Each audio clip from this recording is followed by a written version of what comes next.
Africa, gun-free zones have always been the most dangerous places to be. Rwanda was a gun-free zone. 800,000 people were murdered there.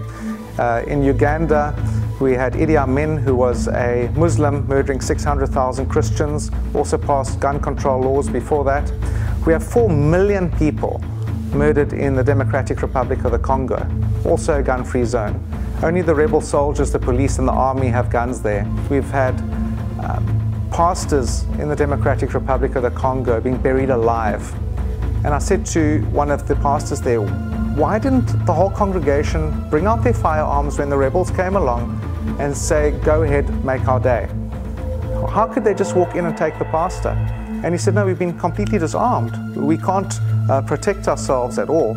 And so this was a really challenging time, but you talk about all the massacres that have happened around Africa. They all happened in gun-free zones. And when both groups that are fighting are armed, we call it a war. Massacres happen where one group is armed, normally the government, and the rest have absolutely nothing to defend themselves. That's when genocide takes place. So gun-free zones are the most dangerous place in Africa. And I'd warn Americans to fight for and keep their rights to bear arms. Once this is taken away, it's almost impossible to get it back again. And so you need to be vigilant.